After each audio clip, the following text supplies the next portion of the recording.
Nous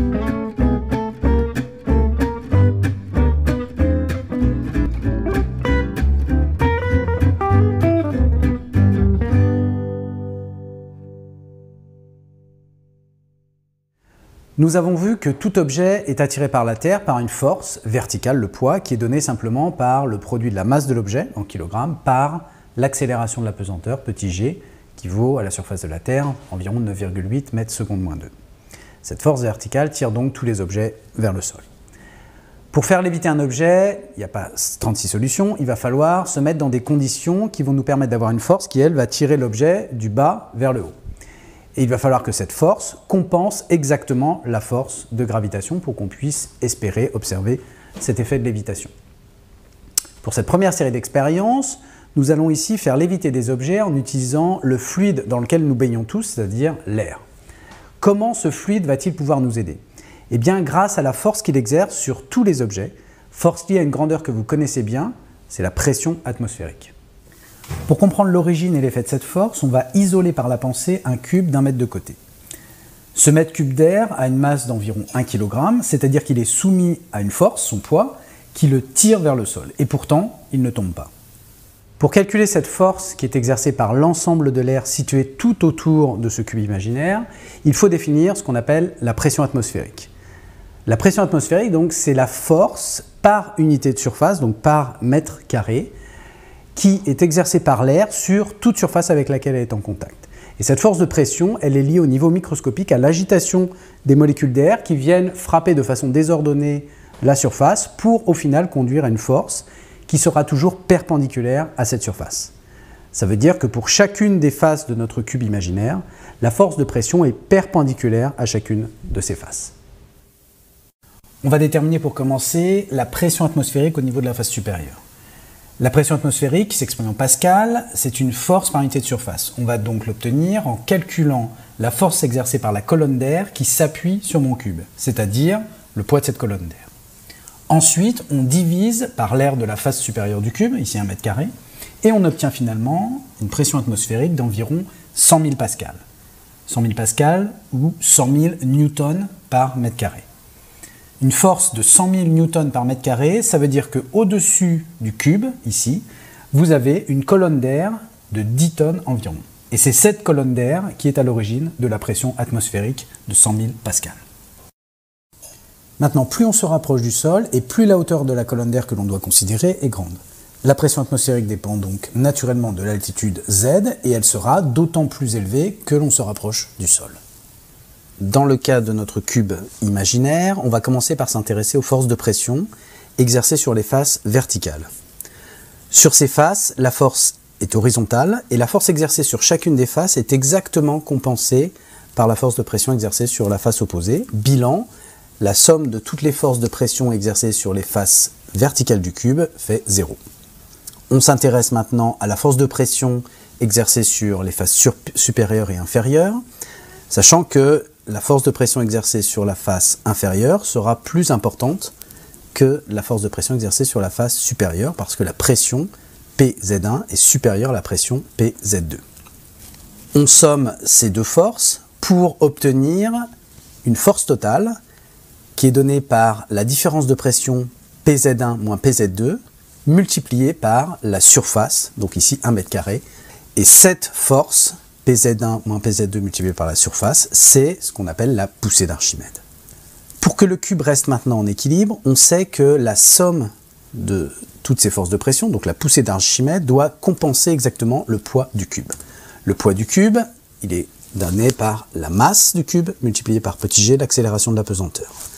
La masse du cube, notée grand M indice cube ici, c'est simplement la densité volumique de l'air, noté ρ indice R, multiplié par le volume du cube, ici 1 mètre cube. La poussée d'Archimède doit donc être égale à ce produit ρR, volume du cube, multiplié par petit g. Maintenant, si je remplace le cube imaginaire par un vrai objet matériel, la poussée d'Archimède ne change pas, elle vaut toujours ρ fois V fois petit g, et elle est égale et opposée au poids de l'air qui se trouvait dans le volume, maintenant occupé par le cube rouge.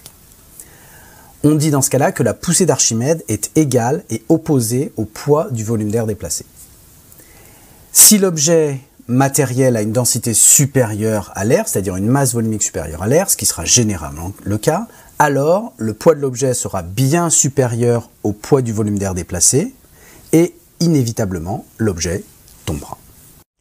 Au final, pour que l'objet ne tombe pas au sol, il faut donc que la force de pression l'emporte et donc que la densité de l'objet soit globalement inférieure ou égale à la densité de l'air. Est-ce que ça c'est possible? Bien oui, c'est exactement les conditions que l'on réalise pour faire voler un ballon dirigeable ou un simple ballon rempli d'hélium.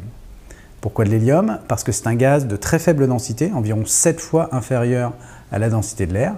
Et donc si on remplit un ballon d'hélium, on va le voir s'envoler. Si on n'a pas d'hélium, on peut simplement chauffer l'air pour faire diminuer sa densité, et ça c'est le principe des montgolfières. On approche de la solution à notre problème. La solution que je vous propose est un peu différente. Elle va consister à faire léviter un objet en s'inspirant des bateaux qui flottent à la surface de l'eau. Mais nous, on va remplacer l'eau par un gaz, ici de l'hexafluorure de soufre, de formule chimique SF6. Alors en fait, c'est un gaz qui n'est pas dangereux, pas nocif, mais un gaz à effet de serre dont l'usage est très réglementé, donc n'espérez pas reproduire l'expérience chez vous.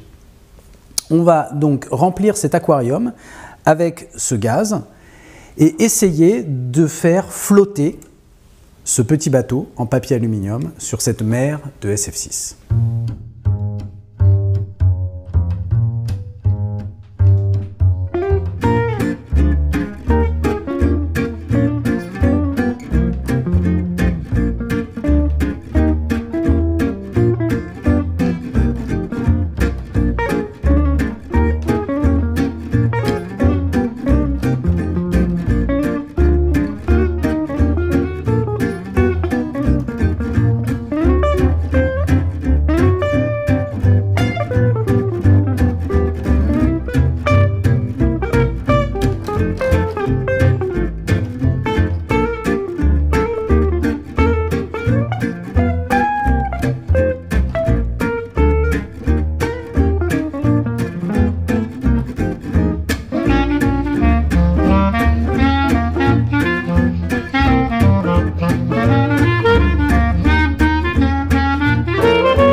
Petite explication de cette expérience et du lien avec la poussée d'Archimède. Dans le cas d'un bateau sur l'eau, le poids du bateau est compensé par la poussée d'Archimède qui est égale et opposée au poids du volume d'eau déplacé. Ici, à la place de l'eau, on utilise un gaz et pour avoir une chance que l'expérience fonctionne, le gaz le plus dense possible. Souvenez-vous, la poussée d'Archimède est proportionnelle à la densité du fluide dans lequel on réalise l'expérience. On a donc pris le meilleur candidat possible, de l'hexafluorure de soufre qui est 5 fois plus dense que l'air. On place le bateau sur cette mer de SF6, le poids du bateau le tire vers le bas, la poussée d'Archimède exerce une force égale et opposée au poids du volume de SF6 déplacé. Cette poussée d'Archimède est exercée sur le bateau de bas en haut. Finalement, le bateau flotte, ce qui veut dire que la poussée d'Archimède compense exactement le poids du bateau. Pour finir, un exemple de lévitation dans un fluide, cette fois-ci un liquide réalisé par l'artiste Jeff Koons. Vous pouvez voir ici une photo de son œuvre. Ici, le fluide n'est pas un gaz, mais de l'eau avec une salinité contrôlée afin d'ajuster la densité de l'eau et donc la force de pression exercée sur le ballon de basket. Lorsque le poids du ballon est égal à la poussée d'Archimède, celui-ci flotte entre deux eaux et semble comme en lévitation dans l'air.